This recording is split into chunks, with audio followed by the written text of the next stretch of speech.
সবাইকে সালাম ও শুভেচ্ছা। এই লেসনে আমরা physics first part vector chapter থেকে আরো 4টা রিটেন প্রশ্ন নিয়ে আলোচনা করব।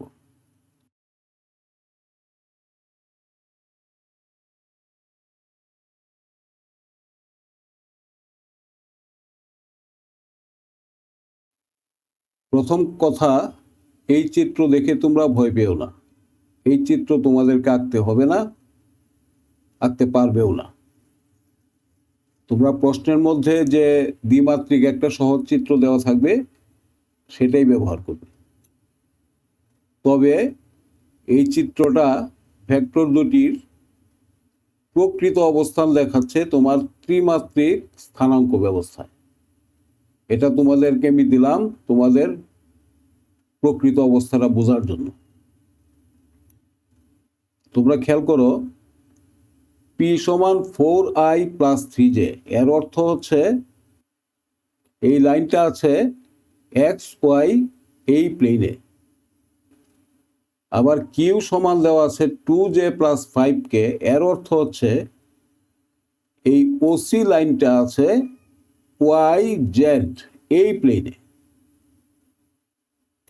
তো এই প্লেনটা তো এই প্লেনের সাথে লম্ব। এখন একটু চিন্তা করে দেখো, এই ভেক্টর অ্যালজেব্রার আশ্রয় গ্রহণ করা ছাড়া এই দুইটার ভিতরের কোণটা আমরা কিভাবে বের করতাম? বের করা কি সম্ভব হতো? এ থেকে এই জিনিসটা তোমরা অন্তত বুঝতে পারলে যে ভেক্টর অ্যালজেব্রা কতটুকু গুরুত্বপূর্ণ একটা বিষয় এবং কতটুকু কার্যকর। ভেক্টর অ্যালজেব্রা ছাড়া এই থিটা কোণটা আসলে বের করা যেত না।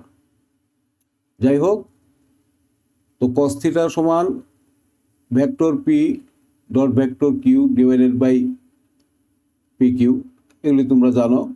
এখন অঙ্কটা করে গেলেই হবে। পি ডট কিউ সমান হচ্ছে 6, পির মান অ্যাবসলিউট মান 5, কিউ এর অ্যাবসলিউট মান √29, শেষ পর্যন্ত দাঁড়াবে থিটা সমান 77.14। এই অঙ্কের দুইটা পার্ট। আর একটা পার্টে বলেছে যে ত্রিভুজ ওএবি এবং ত্রিভুজ ওবিসি, এই দুইটা ত্রিভুজের ক্ষেত্রফল কি প্যারালেলোগ্রাম ও এ বি সির সমান কিনা। তো দেখাই তো যাচ্ছে এই দুইটা ত্রিভুজ মিলেই তো ওই সামুদ্রিকটা হয়েছে। তারপরেও এটা গাণিতিকভাবে প্রমাণ করতে বলেছে। তো খুব মজা। ত্রিভুজ ওএবি মানে কি? ভেক্টর পি ক্রস ভেক্টর আর ইন্টু হাফ, তাই তো? এখন আর সমান পি প্লাস কিউ বসিয়ে দাও, এখানে যেমন করেছি। ত্রিভুজ ওএবি সমান হাফ পি ক্রস আর, তার সমান বসিয়ে দাও পি প্লাস কিউ। তো পি ক্রস পি সমান 0 হয়ে যাবে, রইল half into P cross Q. একইভাবে প্রমাণ করা যাবে ত্রিভুজ ও বিসি সমান vector Q cross vector R. তো এখানেও আর সমান পি প্লাস কিউ বসিয়ে দিয়ে প্রমাণ করা যাবে ত্রিভুজ ও বিসি সমান half vector P plus vector Q.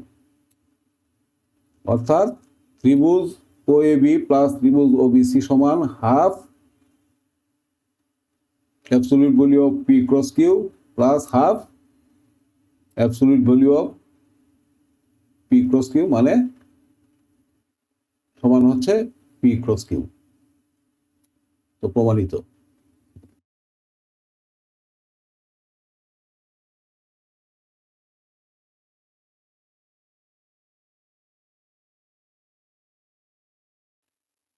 এটা আমার বলার কিছু নাই, সিম্পল ফর্মুলা। ভেক্টর এন সমান ধরলাম ভেক্টর এ ক্রস ভেক্টর বি, তো দাঁড়ালো এই। তো ভেক্টর এন এর অ্যাবসলিউট ভ্যালু সমান দাঁড়ালো 5 ইন্টু √10। তাইলে ওই ডিরেকশনে একক ভেক্টর, ওই ভেক্টরটাকে এই ভেক্টরের মান দিয়ে ভাগ করতে হবে। ভাগ করলে শেষ পর্যন্ত দাঁড়াবে তোমার এইটা। কিন্তু দুঃখজনক হলো এই উত্তরটা টেক্সট বইয়ে ভুল দেওয়া আছে, এখানে উল্টা পাল্টা একটা কি দেওয়া আছে। আমাদের সময় আমরা দেখেছি কোনো একটা টেক্সট বইয়ে যদি ভুল করতো, কোনো উত্তর ভুল হতো বা কোনো একটা থাকতো, এটার একটা সংশোধনী থাকতো শেষ পাতায়। আজকাল লোকজন এতই ইরেসপন্সিবল হয়ে গেছে যে সমানে ভুল করে যাচ্ছে, এরকম বহু ভুল আমার চোখে পড়ছে। হ্যাঁ, কিন্তু সেইগুলি সংশোধন করার কোনো ধরনের কোনো প্রচেষ্টা কারো নাই। এটা খুবই দুঃখজনক। শিক্ষার্থীরা শিখবে কোত্থেকে?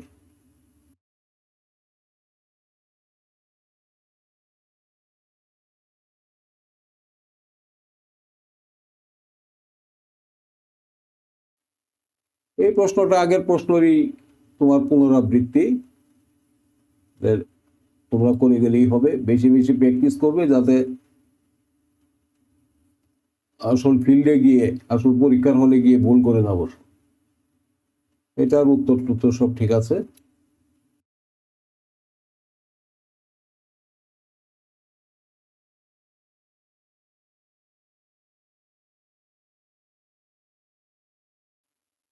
এই যে লাগেজ ঠেলা বা টানা, লন রোলার ঠেলা বা টানা, এটা নিয়ে প্রায় সময় কিন্তু অঙ্ক আসে।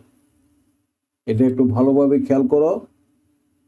এটা হচ্ছে ঠেলার অবস্থা, এই যে ঠেলছে, এই যে একটা লাগেজ বা লন রোলার যাই বলো, এটাকে ঠেলছে, ঠেলার অবস্থা এটা। এইটা হচ্ছে টানার অবস্থা।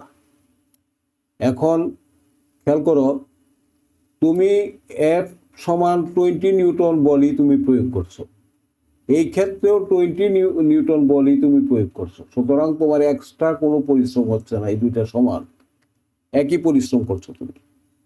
তাহলে বেশ কমটা কোথায় হচ্ছে? যখন তুমি ঠেলছো তখন কিন্তু এইটাকে ভার্টিক্যাল এবং হরাইজন্টাল উপাংশে ভাগ করো, তাহলে কি দাঁড়াচ্ছে?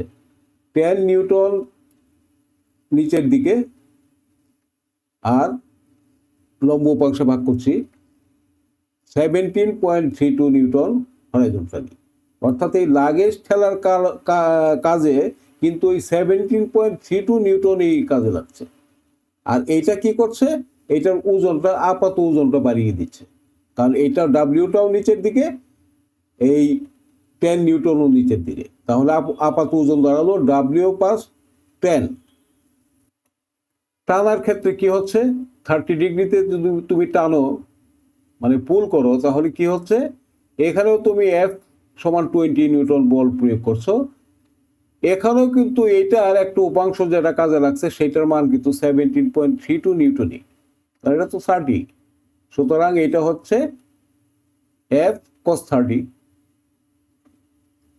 20-কে এফ কস 30 দিয়ে গুণ করলে এটা হবে, আর এটা হচ্ছে সাইন 30, মানে হাফ, মানে 20-এর অর্ধেক হয়ে যাবে।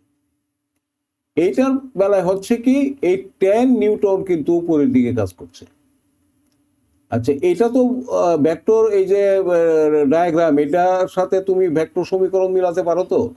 এইটা কখনোই ভুল করবে না, এটা একই জিনিস। যে কয়টা তোমার একই ক্রমে থাকবে সেই দুইটা, সেইগুলি যোগ হবে, সমান হবে বিপরীত ক্রমে যেটা থাকবে সেটা। সুতরাং সুতরাং এইটা প্লাস এইটা সমান হবে এইটা। আবার এই ক্ষেত্রে কি, এইটা যোগ এইটা সমান হবে এইটা। খুবই মজার, এবং এই জিনিসটা তোমরা কোনো সময় ভুল করো না। তাহলে এই ক্ষেত্রে কি হচ্ছে? এই 10 নিউটন কমে যাচ্ছে ডাব্লিউ থেকে, এটা তো সমানই রইল। এই 10 নিউটন বল এই ডাব্লিউ থেকে কমে যাচ্ছে, সুতরাং এই ক্ষেত্রে হচ্ছে এটার আপাত ওজন কত? W minus 10। এই ক্ষেত্রে হচ্ছিল ডাব্লিউ প্লাস 10, এই ক্ষেত্রে হলো ডাব্লিউ মাইনাস 10, এইটুকু শুধু বেশ কম হলো। তাহলে এই পুশিং এর তুলনায় পুলিং এর কতটুকু কম? W plus 10 minus W minus 10, মানে মানে ডাব্লিউ ডাব্লিউ কাটা গেল, 20n হয়ে গেল।